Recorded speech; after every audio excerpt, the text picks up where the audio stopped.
Hello again and welcome back to Thinking About Science.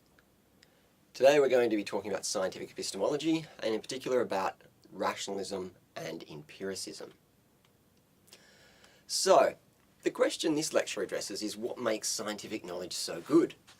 There is little doubt that it is good. Practically no one advocates abandoning it, yet that still leaves the question of why it is so good. Saying it tells us about the world won't help much. Gossip tells us about the world, but even if true, it's not of much help. Can we do better by looking at how science tells us about the world? To make things a bit easier, we assume that science tells us the facts. Then we can say science A tells us the facts, and B, how they relate to each other. Empiricism in science concentrates on A, while rationalism concentrates on B. Empiricism and rationalism are sometimes characterized as opposed sides of a divide, but this is not really helpful when we're doing philosophy of science, so it's better to think of them as alternative strategies of explanation. Now we should give some definitions of rationalism and empiricism. So the best way to understand these strategies is to look at some examples, but it will be helpful to have some generic definitions as well. So empiricism, in its strongest version, is the view that experience is the only source for our knowledge of the world. If experience cannot provide us with knowledge about a thing, then there is no knowledge to be had about it. Rationalism, in its strongest version, is the view that experience cannot be the source of all our knowledge, and that reasoning provides us with certain indispensable knowledge that cannot be acquired in any other way. Sometimes rationalism supposes some knowledge is innate, i.e. inborn. Sometimes it supposes knowledge had via reasoning is of a superior quality. Sometimes empiricism allows that reasoning plays a role in getting knowledge, but it often explains this as part of empirical psychology.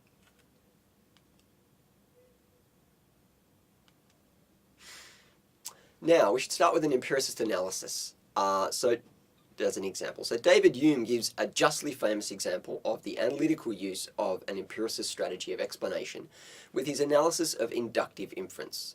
First, we can define inductive inference as inferences based in experience. Second, we should keep in mind that what Hume called inductive inferences, he also called probable arguments. Now, moving from specific observations, individual white swans, to general theories, all swans are white, is an example of enumerative induction. Induction also takes a more scientific form of inferences to the best explanation. For a given set of facts, the blood on the knife is Duncan's, the blood on Lady Macbeth's hands is Duncan's, therefore Lady Macbeth stabbed Duncan. Generally, inductive reasoning has the form, based on regularities experienced in nature, we formulate a law of nature. Induction also leaves room for skepticism, as we will see. So let's begin the analysis of induction. So Hume has a powerfully critical argument about induction. It is quite likely that you've come across a variation of Hume's argument before. Even if not, you ought to be familiar with the inadequacy of circular reasoning. So roughly, Hume argues thus. All probable arguments, inductive arguments, assume uniformity in nature and so cannot be used to prove it. All knowledge of uniformity in nature is justified by our experience so far of nature and can only be justified because nature is uniform. So Hume has a powerfully critical argument about induction, and it is quite likely you've come across a variation of Hume's argument before, and even if you have, if not, you ought to be familiar with the inadequacy of circular reasoning. Now, roughly, Hume argues thus. He says all probable arguments assume uniformity in nature, and so cannot be used to prove it. All knowledge of uniformity in nature is justified by our experience of nature so far. But our experience of nature so far can only be a justifier because nature is uniform. We can make the circularity a bit more obvious, remembering that probable equals inductive for Hume. So, If we believe that our inductive inferences are about nature are reliable, then that is because we believe nature exhibits uniformity in its processes. However, if we believe nature exhibits uniformity in its processes, that is because we believe our experience of nature has been a reliable guide so far. If we believe our experience of nature has been a reliable guide so far, then that is because we implicitly believe nature exhibits uniformity in its processes. If we believe nature exhibits uniformity in its processes, then that is because we believe our automatic inductive inferences about nature are reliable. We end up where we started, in part because inductive reasoning is something we are inclined to do automatically. The problem here is the circularity of the reasoning. Circular reasoning can be problematic if we think it important to break out of the circle of reasoning. If we cannot break out, then the only reason induction is a reliable guide on what nature is like is because so far it has been a reliable guide. That kind of sounds difficult, dodgy. So, since our only justification for induction is inductive, or based in experience so far, skepticism about the possibility of a fully reliable inductive knowledge seems required. Looking back, you will see this problem affects both kinds of inductive inference equally. If you haven't read Macbeth, Lady Macbeth didn't actually stab Duncan. It was Macbeth. So we should also give an example of rationalist analysis. So Euclid gives us an also justly famous example of the analytical use of the rationalist strategy of explanation with his proof that there can be no largest prime number. Now, this proof is likely familiar to many of you. I have taken it from the Prime Pages website with some minor modifications to make it a bit easier for non-mathematicians to read.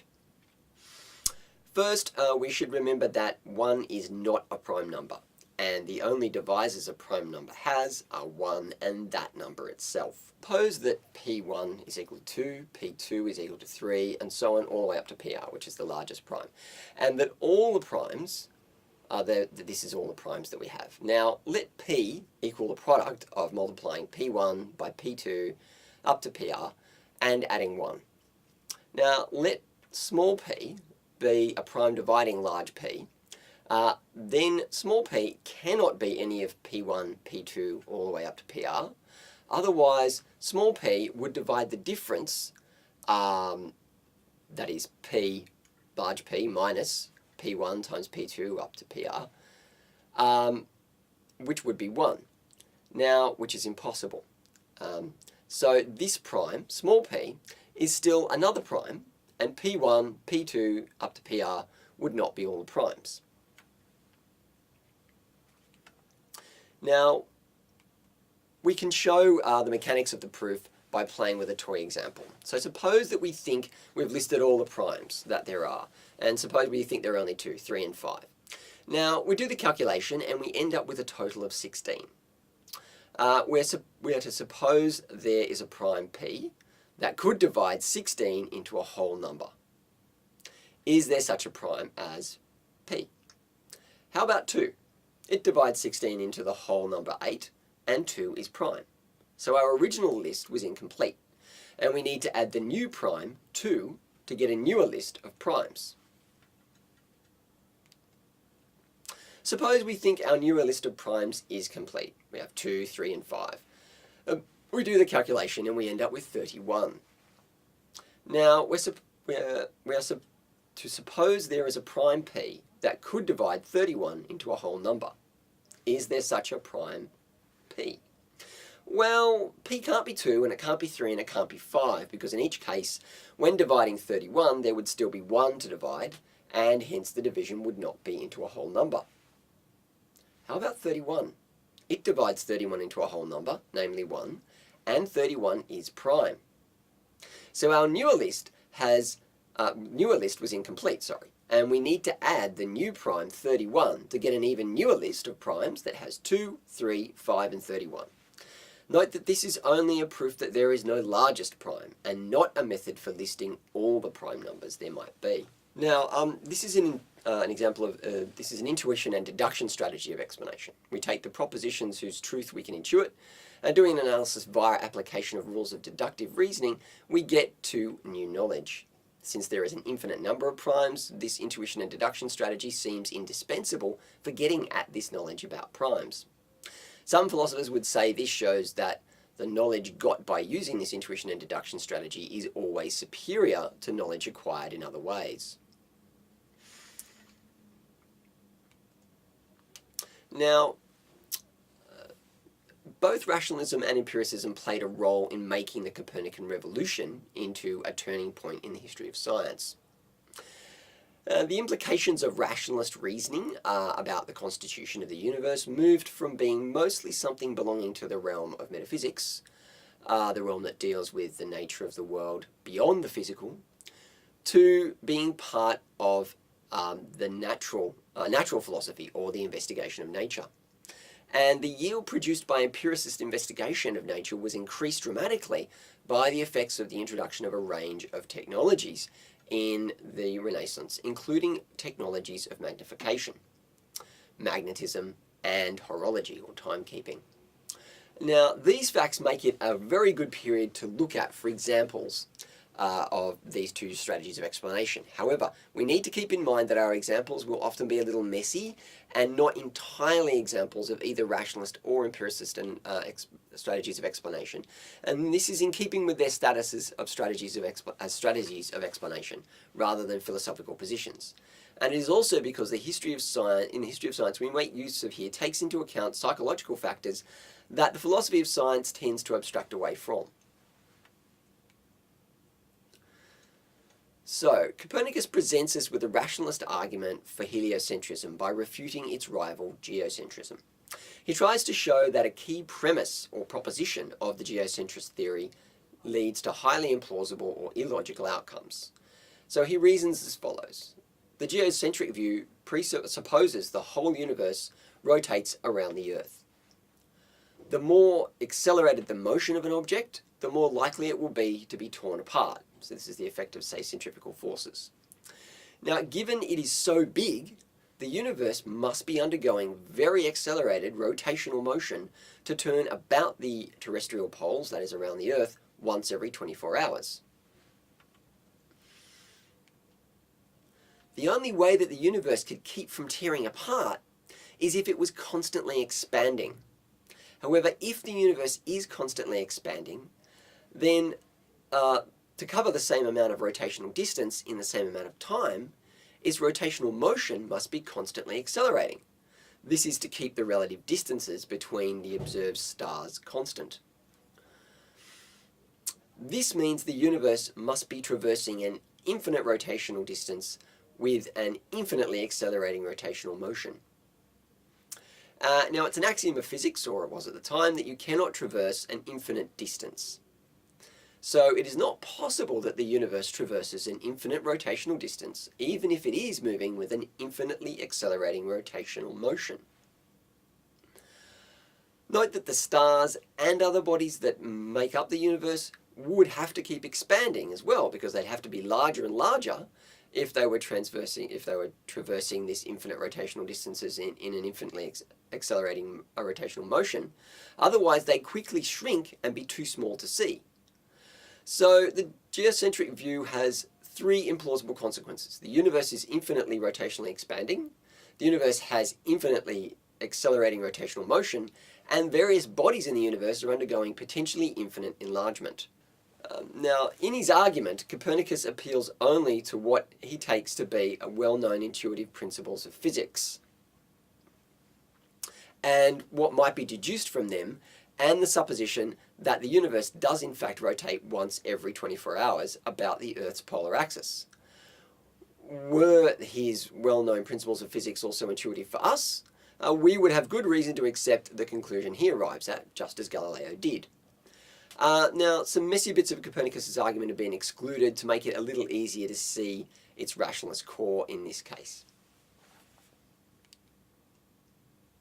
So we can also give an example of empiricist strategy of explanation. So during the third day in his dialogue of the two chief world systems, Galileo gives us the following empiricist analysis of an apparent falsification, of Copernicus's theory.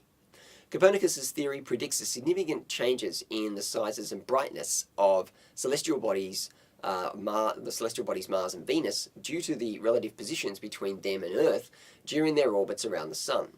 However, these changes in size and brightness were not observed with the naked eye, and there were many years of naked eye observations to back this up. So Galileo argues as follows: the capacity for sight that we are born with is not really very good for revealing the world when viewing things from afar. Fortunately, we have telescopes to help us. However, we need to show why the naked eye is untrustworthy in such cases, and this can be scientifically demonstrated using a telescope as well as other equipment. Now, for reasons we cannot be sure of, our eyes misrepresent the size of bright objects at a distance, creating a kind of irradiation illusion. This phenomenon was not actually explained until about 2 years ago, actually. So further, the illusion is not consistent. A smaller body can appear larger than a larger body, depending on how bright they are. Now, however, we can do experimental tests that show our naked eye observations to be untrustworthy, and the results of these tests mutually corroborate one another.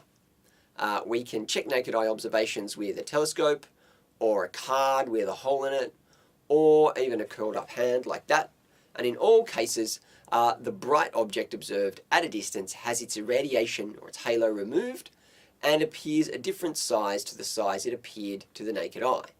Since astronomical phenomena are a long way off and really only detectable because of their brightness, this irradiation illusion affects the observations we make of them too. And we've got an example here with these two boxes exemplifying it.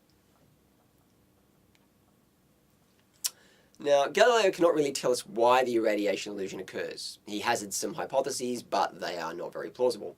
But he trusts the empirical procedure of experimentation and observation and encourages others to do so. He's drawing on empirical evidence, evidence based in experience, but in an indirect way. Galileo seems more trusting of a method as a means to knowledge rather than mere experience. However, the method makes crucial use of experience, but not bare experience. But experience packaged in a certain way is technologically aided and technologically dependent observation. Skepticism is part of this packaging, but in a particular way.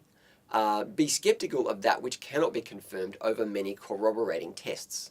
In effect, empiricism moves away from bare observation and towards measurement as the empirical standard. Now, this cuts both ways for Galileo. If others cannot confirm his results, it looks like skepticism about them, his results, is the appropriate attitude to take. In Peter Gallison's words, the results need to be stable, that is, invariant across operator, apparatus, and phenomena measured.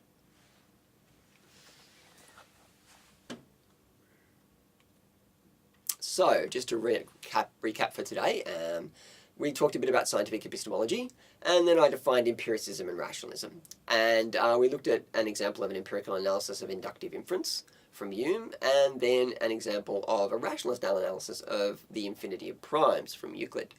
Then we applied this in a more practical way to the actual history of science, and we talked about Copernicus's use of rational analysis or rational strategy of explanation in his criticism of the geocentric view, and we looked at Galileo's use of empirical analysis in his attempt to resolve the difficulties posed by the irradiation illusion to argue for the acceptability of his telescopic observations. Now, next time we'll be talking about science and religion. Thanks for watching.